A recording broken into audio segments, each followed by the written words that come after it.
In the Gate Theatre, an institution still reeling from allegations of abuse of power, we now find a man on its stage bullying, demeaning and harassing women. To some, a new staging of John Osborne's Look Back in Anger, the English playwright's famously vituperative play from 1956, may resemble an artistic inquiry into codes of conduct, presenting in Osborne's central character a study of toxic masculinity, riven with ego, misogyny and abuse. To others, following the momentum of Waking the Feminists, the Gates welcome new management and But if Jimmy Porter, a college-educated member of the working class who can find no access to the establishment, stands for any real figure, it is that of his creator. The play that blew apart the escapism of theatre in post-war Britain, characterized by the mannered, aloof works of Noel Coward and Terence Rattigan, may as well have been called No Escapism. Set in a crowded and suffocating attic flat in the British Midlands, it depicts scenes from a calamitous marital breakdown, while Jimmy hurls invective at his wife, his friend, and the state of the nation. Early on, you get something like his character note, "People like me don't get fat." Jimmy says of his metabolism, "We just burn everything up." His effect was certainly incendiary, changing the course of British theatre, launching the career of Osborne, until then an undistinguished actor working in regional repertory theatre, and anointing the writer and his protagonist the first examples of the angry young men. The tribe has gathered members ever since. This, however, is no time for angry young men. Over a hurried lunch in the Gates green room the other day, Annabelle Cumin, the director of the new production of Look Back in Anger, considered how to approach these male malcontents. "I suppose I was highly aware of that," she says, "when I suggest it is a sensitive time to stage such a work at the Gate. I felt the play had to have a context, or that the production had to have a very strong context. So I really struggled with this." In early rehearsals, Cumin and the cast followed the play to its letter, obeying every stage direction and authorial intention, but soon they looked for ways to challenge it, to slightly subvert it. One solution, inspired by the abrasive sounds heard throughout the play, is to construct what Cumin calls an oral assault, a warfare, whether that is coming from his trumpet, or the cathedral bells of conservative morality, the telephone of conspiracy downstairs, or the thumping of the iron. This notion of female domesticity as being a horrific thing, impeding his thinking. I was very aware of sound working as war. As I was struggling with the play, myself and Paul O'Mahony, the designer and Cumin's regular collaborator, were struggling with how to broach it. John Osborne's voice felt like something that we were fighting. We're taking his voice, actually, and challenging it as well. So we're doing a slightly deconstructed Look Back in Anger. The production is really looking back, a look back in anger. The question of voice comes up frequently when dealing with Osborne, a writer who seems to be ventriloquizing not only through Jimmy, but most of his characters.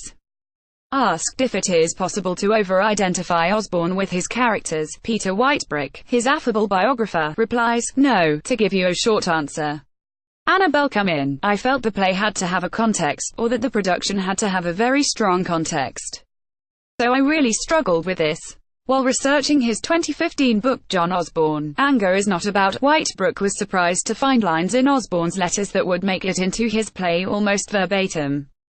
Osborne's situation was almost identical to that of Jimmy, losing his idolized father at a young age, marrying young, steeped in social resentment and sharing his lodgings with a friend while his marriage fell apart.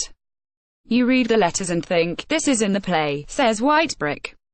Take one of Jimmy's harangues, slamming their doors, stamping their high heels, banging their irons and saucepans, the eternal flaming racket of the female.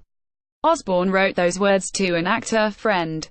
Or Jimmy's adoption of the adjective pusillanimous to describe his meek, perhaps passive-aggressive wife, Alison, as Osborne did for his first wife, Pamela Lane.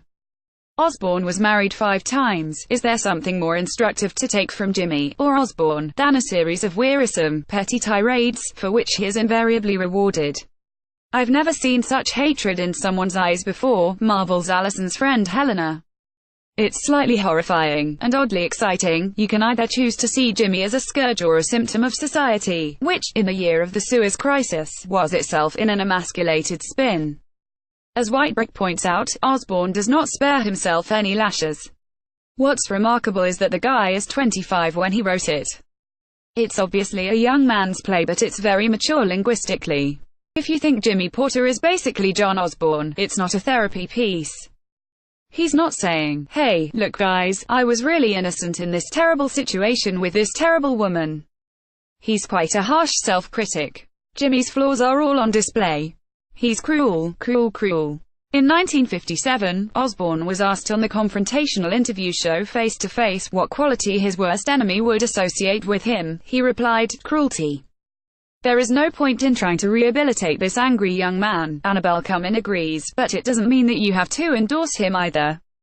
It's tempting to draw a line between the articulate frustrations of Jimmy Porter, which might have been a purging emetic for Britain's mid-century political rut, and the kind of poisonous contemporary rhetoric behind Brexit, Trump and Le Pen, a dismal chorus of taking back control. If you can understand the problem, though, you can move beyond it. It's not a question about sanitizing the play in some way, says Cumming, or allowing a man on stage to have ugly thoughts or a woman to come across as some sort of saint. Drama should allow for all ugliness. The problem is that the play itself can come across as a misogynist work, magically fulfilling Jimmy's spiteful curses, rewarding his hateful rhetoric with inexplicable affection, indulging him at length. A lot of the time you want to shout back, says Whitebrick. That's what Osborne was going for, to provoke a reaction. He wrote at the time, "I want to talk about feelings. Nobody talks about real feelings," and it was quite true. In the theatre that was new. Cumming agrees to a point. There's a very valid voice there. But what's not valid is the form of abuse in which Osborne thinks it's okay to puncture people from the lethargy. That's really problematic, that I have to psychologically batter you in order to feel. That is very patronizing and very dangerous. Anger is a difficult feeling to sustain, either it curdles into cynicism or burns itself out.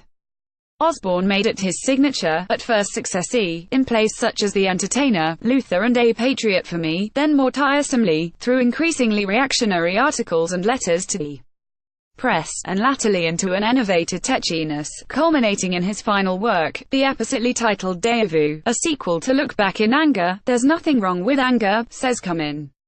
It's how anger is used. It just depends on how you channel that anger into something constructive, not destructive. That can sound like an interesting way to approach a problematic play and a complicated legacy at an acutely sensitive time. Things have to tumble sometimes to change. Anger, all the rage. Anger is an energy, once sang Johnny Rotten, and he should know.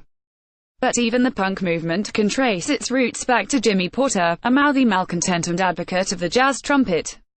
The famous anti-hero of John Osborne's breakthrough play from 1956, Look Back in Anger, held the stage with the honest force of his vitriol at a time when the British theatre would rather have escaped the fray on tiptoes, like the characters of a Noel Coward play. After Look Back in Anger, though, the English stage seemed to change overnight, with both sides of its division crediting Osborne as a revolutionary new force. Coward even became a close friend, Terence Rattigan approved, while later playwrights Harold Pinter and Tom Stoppard acknowledged Osborne's influence. Those writers represent the first and second wave of the angry young men to come, stirred by Osborne's theatre of deep feeling and political disillusionment to pursue their own brands of political theatre and stylistic innovations. If Osborne detailed Britain's social alienation, where the anxieties of a colonial past and a rigid class system were laid bare, his success made the theatre more accessible. The prolific playwright Arnold Wesker arguably shifted Osborne's Midlands attic setting to East End basements for an unvarnished depiction of urban living. Edward Bond's notorious play Saved, staged at Osborne's alma mater the Royal Court in the 1960s, was similar in its towards social degradation.